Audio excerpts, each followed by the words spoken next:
میرے حضور بیٹھے ہیں تو صحابہ کرام حضور کے غلام یہ دیوانے بیٹھے ہیں. بخاری شریف کے اندر یہ حدیث پاک موجود ہے, مسلم میں موجود ہے, مسند احمد میں موجود ہے. حضرت عبداللہ بن عمر ان عبداللہ ابن عمر قال رسول اللہ صلی اللہ علیہ وآلہ وصحابہ وبارک وسلم من الکبائر شتم الرجل والدی. حضرت عبداللہ بن عمر رضی اللہ تعالیٰ عنہ, اب میں اس پر ساروں کی توجہ چاہتا ہوں جتنے حضور کے غلام بیٹھے گئے. حضرت عبداللہ بن عمر پاک کے بیٹے ہیں رضی اللہ تعالیٰ عنہما, آپ حدیث کے راوی ہیں. میرے حضور نے فرمایا کبیرے گناہوں میں سے ایک کبیرہ گناہ ایسا ہے کہ لوگ ماں باپ کو گالیاں دیں گے. کبیرہ گناہوں میں سے ایک کبیرہ گناہ ایسا ہے لوگ ماں باپ کو گالیاں دیں گے. قالوا یا رسول اللہ وہل یشتم الرجل والدیہ. جب میرے حضور نے یہ بات کی نا, نبی کے غلام کیا ہوتا ہے, صحابہ حیران ہو گئے, صحابہ کے رونگٹے کھڑے ہو گئے. مفسرین محدثین نے لکھا صحابہ بڑے حیران ہوئے. عرض کیا, کہا ایسا بھی وقت آئے گا کہ لوگ ماں باپ کو گالیاں دیں گے؟ حضور ایسا بھی ٹائم آئے گا کہ لوگ اپنی ماں کو گالیاں دیں گے, باپ کو گالیاں دیں گے؟ توجہ ہے نا سب کی. حضور ایسا بھی وقت آئے گا؟ میرے حضور نے کیا فرمایا قال نعم یسب ابا الرجل فیسب اباہ ویسب امہ فیسب امہ. میرے آقا نے فرمایا ایسا وقت آئے گا لوگ بات بات پر یہ اس کی ماں کو گالی دے گا, وہ اگلا اس کی ماں کو گالی دے گا. اب ہم دیکھ نہیں رہتے, میں ایک جن نوجوانوں کے پاس سے گزرا, ہمارے ادھر کے نوجوان ہیں, محلے کے ہیں, تو مذاق کر رہے ہیں. وہ اس کی ماں کو گالیاں دیتا ہے, وہ اس کی ماں کو گالیاں دیتا ہے, وہ اس کی بہن کو دیتا ہے, وہ اس کی بہن کو دیتا ہے, وہ اس کے باپ کو, وہ اس کے باپ کو. میں رک گیا, میں نے کہا بچوں کیا کر رہے ہو؟ کہہ رہے حضرت صاحب استاد جی آپ بڑے عجیب بندے ہیں. میں نے کہا کیسے؟ کہا استاد جی یہ مذاق میں چلتا ہے. میں نے کہا نا, یہ کون سا مذاق ہے؟ آپ کی ماں کا کیا قصور ہے؟ وہ تو گھر بیٹھی ہے نا. آپ کی بہن کا کیا قصور ہے؟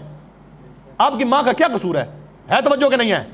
ماں تو گھر میں ہے, اس کا یہی قصور ہے کہ اس نے آپ کو جنم دیا, آپ کو پالا بڑا کیا, آپ کی پرورش کی. باپ کا یہی قصور ہے, اس نے آپ کے لیے اپنی زندگی برباد کر دی, اپنی جوانی قربان کر دی, اس نے محنت کی, اپنی جوانی کو جناب آپ کے لیے خرچ کر دیا, اپنی ساری زندگی اولاد پر وقف کر دی.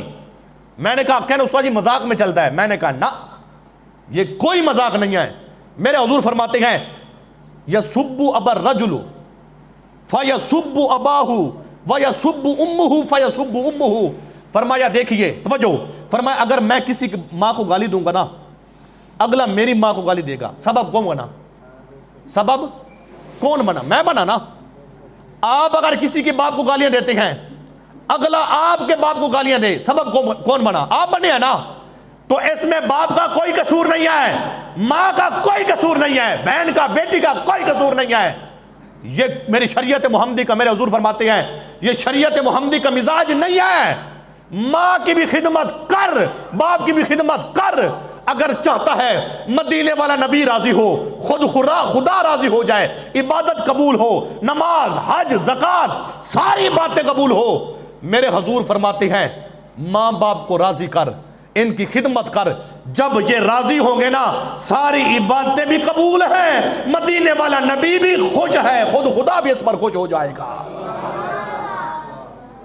ہے توجہ کہ نہیں ہے؟ آپ جس فیلڈ میں بھی ہیں, توجہ ہے کہ نہیں؟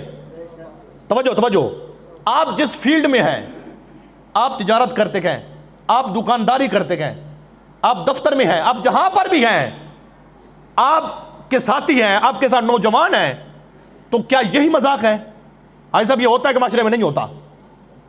ہر بندہ مذاق میں اٹھ کے ایک دوسرے کے ماں کو گالیاں دیتا ہے. کیوں؟ خیریت ہے؟ ڈرو, خدا سے ہوش کرو, کوئی مکر و فریب کا نام نہ لو, یا اسلام پہ چلنا سیکھو یا اسلام کا نام نہ لو. واعظ قوم میں پختہ خیالی نہ رہی, برق طبعی نہ رہی, شعلہ مقالی نہ رہی, فلسفہ رہ گیا تلقین غزالی نہ رہی, ارے رہ گئی رسم ازاں روح بلالی نہ رہی.